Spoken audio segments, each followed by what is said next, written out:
जनकपुरी में आगमन। दूसरे दिन ऋषि विश्वामित्र ने अपनी मंडली के साथ प्रातःकाल ही जनकपुरी के लिए प्रस्थान किया। चलते चलते वे विशाला नगरी में पहुंचे। इस भव्य नगरी में सुंदर मंदिर और विशाल अट्टालिकाएं शोभायमान हो रही थीं। वहां की बड़ी बड़ी दुकानें अमूल्य आभूषणों को धारण किए हुए स्त्री पुरुष आदि नगर की संपन्नता का परिचय दे रहे थे। चौड़ी चौड़ी और साफ सुथरी सड़कों को देखकर ज्ञात होता था कि नगर के रख रखाव और व्यवस्था बहुत ही सुंदर और प्रशंसनीय थी। विशाला नगरी को पार करके वे सभी मिथिलापुरी पहुंचे। उन्होंने देखा कि नगर के बाहर सुरम्य प्रदेश में एक मनोहर यज्ञशाला का निर्माण किया गया था और वहां पर विभिन्न प्रांतों से आए हुए वेदपठी ब्राह्मण मधुर ध्वनि में वेद मंत्रों का सस्वर पाठ कर रहे थे। शोभायुक्त यज्ञ मंडप अत्यंत आकर्षक था, जिसे देखकर राम ने कहा, हे गुरुदेव, इस यज्ञशाला की छटा मेरे मन को मोह रही है और विद्वान ब्राह्मणों के आनंददायक मंत्रोच्चार को सुनकर मैं पुलकित हो रहा हूँ। कृपा करके इस यज्ञ मंडप के समीप ही हम लोगों के ठहरने की व्यवस्था करें ताकि वेद मंत्रों की ध्वनि हमारे मन मानस को निरंतर पवित्र करती रहे। जब राजा जनक को सूचना मिली कि ऋषि विश्वामित्र अपनी शिष्यों तथा अन्य ऋषि मुनियों के साथ जनकपुरी में पधारे हैं, तो उनके दर्शन के लिए वे राजपुरोहित शतानंद को लेकर यज्ञशाला पहुंचे। पाद्य अर्घ्य आदि से विश्वामित्र जी का पूजन करके राजा जनक बोले, हे महर्षि, आपने यहाँ पधार कर और दर्शन देकर हम लोगों को कृतार्थ कर दिया है। आपकी चरणधूलि से यह मिथिला नगरी पवित्र हो गई है।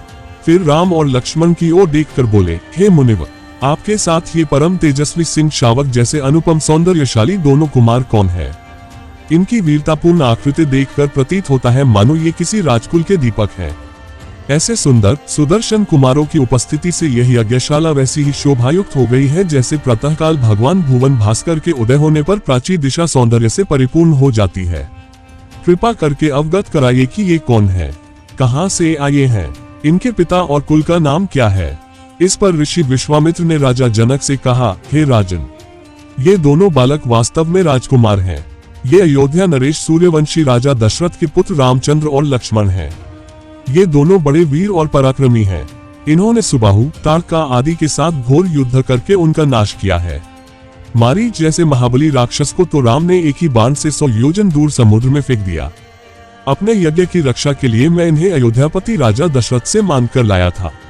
मैंने इन्हें नाना प्रकार के अस्त्र शस्त्रों की शिक्षा प्रदान की है।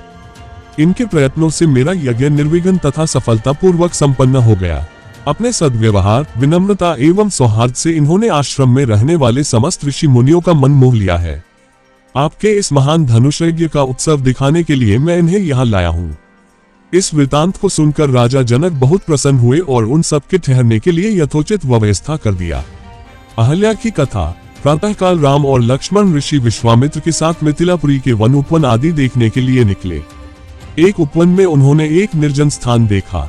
राम बोले, गुरुदेव, ये स्थान देखने में तो आश्रम जैसा दिखाई देता है, किंतु क्या कारण है कि यहाँ कोई ऋषि या मुनि दृष्टिगोचर नहीं हो रहे हैं? इस पर विश्वामित्र जी ने कहा, ये स्थान कभी महात्मा गौतम का आश्रम था। वे अपनी पत्नी अहल्या के साथ यहाँ रहकर तपस्या करते थे। एक दिन गौतम ऋषि की अनुपस्थिति में इंद्र ने गौतम के वेश में आकर अहल्या से प्रणय याचना की। यद्यपि अहल्या ने इंद्र को पहचान लिया था, तो भी ये सोचकर कि मैं इतनी सौंदर्यशाली हूँ कि देवराज इंद्र स्वयं मुझसे प्रणय याचना कर रहे हैं, अपनी स्वीकृति दे दी। जब इंद्र अपने लोक लौट रहे थे, तभी अपने आश्रम को वापस आते हुए गौतम ऋषि की दृष्टि इंद्र पर पड़ी। उस समय इंद्र उन्हीं का वेश धारण किए हुए था। तत्काल वे सब कुछ समझ गए और उन्होंने इंद्र को शाप दे दिया। इसके बाद उन्होंने अपनी पत्नी को शाप दिया कि वे दुराचारिणी, तू हजारों वर्ष तक केवल हवा पीकर कष्ट उठाती हुई यहाँ राख में पड़ी रहे।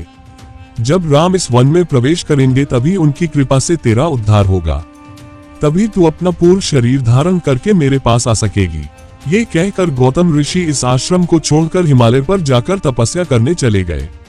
अतः हे राम, अब तुम आश्रम के अंदर जाकर अहल्या का उद्धार करो। विश्वामित्र जी की आज्ञा पाकर वे दोनों भाई आश्रम के भीतर प्रविष्ट हुए। वहां तपस्यारत अहल्या कहीं दिखाई नहीं दे रही थी, केवल उसका तेज संपूर्ण वातावरण में व्याप्त हो रहा था। जब अहल्या की दृष्टि राम पर पड़ी तो उनके पवित्र दर्शन पाकर वह एक बार फिर सुंदर नारी के रूप में दिखाई देने लगी। नारी रूप में अहल्या को सम्मुख पाकर राम और लक्ष्मण ने श्रद्धापूर्वक उनके चरण स्पर्श किए। तत्पश्चात उससे उचित आदर सत्कार ग्रहण कर वे मुनिराज के साथ पुनः मिथिलापुरी को लौट आए। विश्वामित्र का पूर्व चरित्र। राम से मिथिला के राजपुरोहित शतानंद जी विशेष रूप से प्रभावित हुए। शतानंद जी ने कहा, हे राम, आप बड़े सौभाग्यशाली हैं कि आपको विश्वामित्र जी गुरु के रूप में प्राप्त हुए हैं। वे बड़े ही प्रतापी और तेजस्वी महापुरुष हैं। ब्राह्मणत्व की प्राप्ति के पूर्व ऋषि विश्वामित्र बड़े पराक्रमी और प्रजावत्सल नरेश थे। प्रजापति के पुत्र कुश, कुश के पुत्र कुशनाभ और कुशनाभ के पुत्र राजा गादी थे। ये सभी शूरवीर, पराक्रमी और धर्मपरायण थे। विश्वामित्र जी उन्हीं गादी के पुत्र हैं। एक बार राजा विश्वामित्र अपनी सेना के साथ वशिष्ठ ऋषि के आश्रम में गए।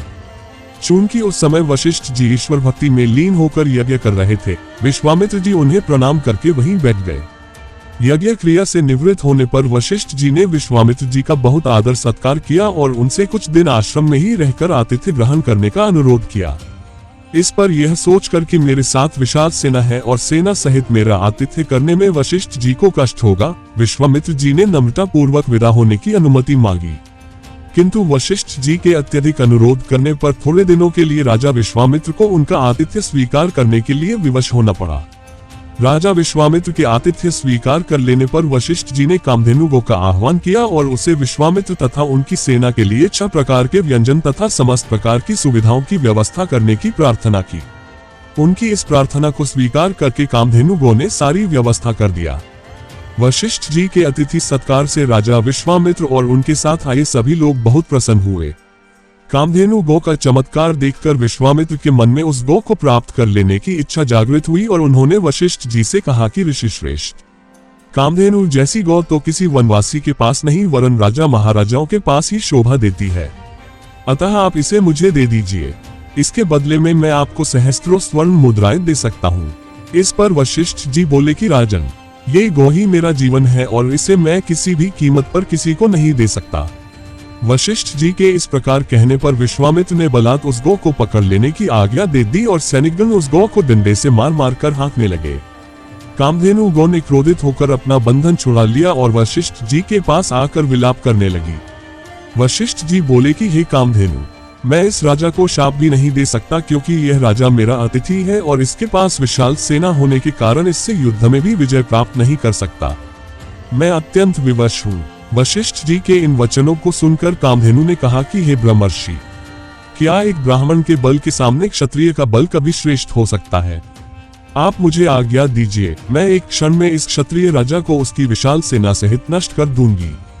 कोई अन्य उपाय न देखकर वशिष्ठ जी ने कामधेनु को अनुमति दे दी।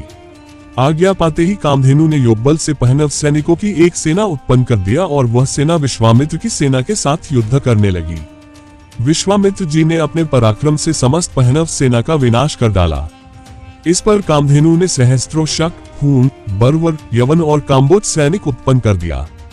जब विश्वामित्र ने उन सैनिकों का भी वध कर डाला तो कामधेनु ने मारक शस्त्रास्त्रों से युक्त अत्यंत पराक्रमी योद्धाओं को उत्पन्न किया, जिन्होंने शीघ्र ही राजा विश्वामित्र की सेना को गाजर मूली की भांति काटना आरंभ कर दिया। अपनी सेना का नाश होते देख विश्वामित्र के 100 पुत्र अत्यंत कुपित हो वशिष्ठ जी को मारने दौड़े। परिणाम ये हुआ कि वशिष्ठ जी ने उनमें से एक पुत्र को छोड़कर शेष सभी को भस्म कर दिया। सेना तथा पुत्रों के नष्ट हो जाने से विश्वामित्र बड़े दुखी हुए। अपने बचे हुए पुत्र का राजतिलक कर वे तपस्या करने के लिए हिमालय की कंदराओं में चले गए। वहां पर उन्होंने कठोर तपस्या की और महादेव जी को प्रसन्न कर लिया। महादेव जी को प्रसन्न पाकर विश्वामित्र ने उनसे समस्त दिव्य शक्तियों के साथ संपूर्ण धनुर्विद्या के ज्ञान का वरदान प्राप्त कर लिया। इस प्रकार संपूर्ण धनुर्विद्या का ज्ञान प्राप्त करके विश्वामित्र बदला लेने के लिए वशिष्ठ जी के आश्रम में पहुंचे। वशिष्ठ जी को ललकार कर उन पर अग्निबाण चला दिया। अग्निबाण से समस्त आश्रम में आग लग गई और आश्रमवासी भयभीत होकर इधर उधर भागने लगे। वशिष्ठ जी ने भी अपना धनुष संभाल लिया और बोले कि मैं तेरे सामने खड़ा हूँ, तू मुझ पर वार कर। आज मैं तेरे अभिमान को चूर चूर करके बता दूंगा कि क्षात्र बल से ब्रह्म बल श्रेष्ठ है। क्रुद्ध होकर विश्वामित्र ने एक के बाद एक आग्नेयास्त्र, वरुणास्त्र, रुद्रास्त्र, इंद्रास्त्र तथा पाशुपतास्त्र एक साथ छोड़ा, जिन्हें वशिष्ठ जी ने अपने मारक अस्त्रों से मार्ग में ही नष्ट कर दिया। इस पर विश्वामित्र ने और भी अधिक क्रोधित होकर मानव, मोहन, गांधर्व, जूम्भन, दारण, वज्र, ब्रह्मपाश, कालपाश, वरुणपाश, पिनाक, दंड, पैशाच, क्रौंच, धर्मचक्र, कालचक्र, विष्णुचक्र, वायव्य, मंथन, कंकाल, मूसल, विद्याधर, कालास्त्र आदि सभी अस्त्रों का प्रयोग कर डाला। वशिष्ठ जी ने उन सबको नष्ट करके ब्रह्मास्त्र छोड़ने के लिए जब अपना धनुष उठाया तो सब देव किन्नर आदि भयभीत हो गए। किंतु वशिष्ठ जी तो उस समय अत्यंत क्रुद्ध हो रहे थे। उन्होंने ब्रह्मास्त्र छोड़ ही दिया। ब्रह्मास्त्र के भयंकर ज्योति और गगनभेदी नाद से सारा संसार पीड़ा से तड़पने लगा। सब ऋषि मुनि उनसे प्रार्थना करने लगे कि आपने विश्वामित्र को परास्त कर दिया है, अब आप ब्रह्मास्त्र से उत्पन्न हुई ज्वाला को शांत करें। इस प्रार्थना से द्रवित होकर उन्होंने ब्रह्मास्त्र को वापस बुलाया और मंत्रों से उसे शांत किया। पराजित होकर विश्वामित्र मणिहीन सर्प की भांति पृथ्वी पर बैठ गए और सोचने लगे कि निस्संदेह क्षात्र बल से ब्रह्म बल ही श्रेष्ठ है। अब मैं तपस्या करके ब्राह्मण की पदवी और उसका तेज प्राप्त करूंगा। इस प्रकार विचार करके वे अपनी पत्नी सहित दक्षिण दिशा की ओर चल दिए। उन्होंने तपस्या करते हुए अन्न का त्याग कर केवल फलों पर जीवन यापन करना आरंभ कर दिया। उनकी तपस्या से प्रसन्न होकर ब्रह्मा जी ने उन्हें राजर्षि का पद प्रदान किया। इस पद को प्राप्त करके भी ये सोचकर कि ब्रह्मा जी ने मुझे केवल राजर्षि का ही पद दिया, महर्षि देवर्षि आदि का नहीं, वे दुखी ही हुए। वे विचार करने लगे कि मेरी तपस्या अब भी अपूर्ण है, मुझे एक बार फिर से घोर तपस्या करना चाहिए।